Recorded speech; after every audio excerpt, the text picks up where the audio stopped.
ایرانی نظریہ ولایت فقیہ کا اہم ستون گر گیا۔ ایران کے خمینی انقلاب میں اہم ترین کردار ادا کرنے والا خمینی کا شاگرد اور سابق ایرانی صدر علی اکبر رفسنجانی 8 جنوری 2016 کو حرکت قلب بند ہونے سے ہلاک ہو گیا ہے۔ علی اکبر رفسنجانی ایران میں قدامت پسندوں اور اصلاح پسندوں میں یکساں معروف تھا۔ 1979 میں ایران میں برپا ہونے والے خمینی انقلاب میں اہم رہنما کی حیثیت رکھنے والا رفسنجانی خمینی کے قریب ترین افراد میں سے تھا۔ ایران کے اہم ترین اور فیصلہ کن عہدوں پر فائز رہنے والا رفسنجانی خمینی کے خود ساختہ نظریہ ولایت فقیہ کے عینی گواہوں اور منصوبہ سازوں میں سے ایک تھا۔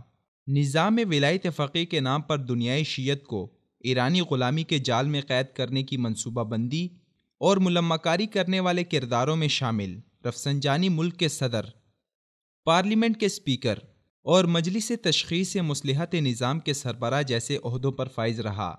1989 میں خمینی کی وفات کے بعد علی خامنہئی کو خمینی کا جانشین منتخب کرنے کے سلسلے میں مجلس خبرگان رہبری میں رفسنجانی نے اہم ترین کردار ادا کیا۔ علی اکبر رفسنجانی 1989 میں پہلی دفعہ ایرانی صدر منتخب ہوا اور صدارت سنبھالتے ہی نظریہ ولایت فقیہ کے مخالفین کو اندرون اور بیرون ملک قتل کرنے کا سلسلہ شروع کر دیا۔ مسلح شیعہ دہشت گردی کے ابتدائی دور میں اہم کردار ادا کرنے والا بھی یہی رفسنجانی تھا۔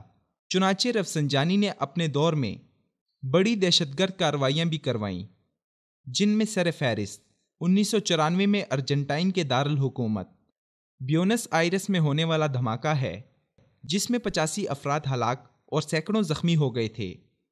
25 اکتوبر 2006 کو ارجنٹائن میں استغاثہ نے سرکاری طور پر ایرانی حکومت پر الزام عائد کیا، اس لیے کہ اس نے مذکورہ دھماکے کے احکامات جاری کیے تھے۔ اسی پر استغاثہ خامنہئی، رفسنجانی اور علی اکبر ولایتی کو ملزم ٹھہرایا۔ رفسنجانی نے صدارت کے لیے صرف 2 ادوار کو کافی نہ جانا، بلکہ 2005 میں خود کو ہی صدارتی امیدوار نامزد کرتے ہوئے الیکشن میں حصہ لیا، لیکن مد مقابل محمود احمدی نژاد سبقت لے گیا۔ 2013 میں صدارتی امیدوار کے طور پر نااہل ہونے کے بعد اپنے خاص شاگرد حسن روحانی کی حمایت کی اور حسن روحانی ایرانی صدر منتخب ہوا۔ علی اکبر رفسنجانی اور ایرانی سپریم لیڈر علی خامنہئی کے بیچ خمینی کی مسند سنبھالنے کے حوالے سے رساکشی کی سر جنگ بھی تادم مرگ جاری رہی۔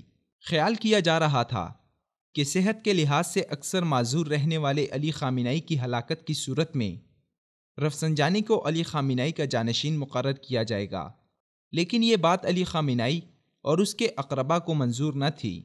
ایک دلچسپ بات یہ ہے کہ رفسنجانی نے جس قدر اپنے دور میں اپنی اپوزیشن پر مظالم ڈھائے، اسے اپنوں نے ہی اسی طرح کی مصیبتوں سے دوچار کیا۔ علی خامنہئی سے اختلافات کی وجہ سے علی اکبر رفسنجانی کا بیٹا مہدی رفسنجانی اس وقت تہران جیل میں 10 سالہ سیاسی قید کی سزا کاٹ رہا ہے۔ مبصرین کا کہنا ہے کہ نظریہ ولایت فقیہ کے بانیوں میں شامل رفسنجانی کی ہلاکت ایرانی خود ساختہ نظام ولایت فقیہ کا بھیانک اور کری چہرہ مزید عیاں کرے گا، کیونکہ رفسنجانی کے بعد اس نظام کی باغ دوڑ سنبھالنے والا کوئی قابل ذکر نام ایران کو تاحال میسر نہیں۔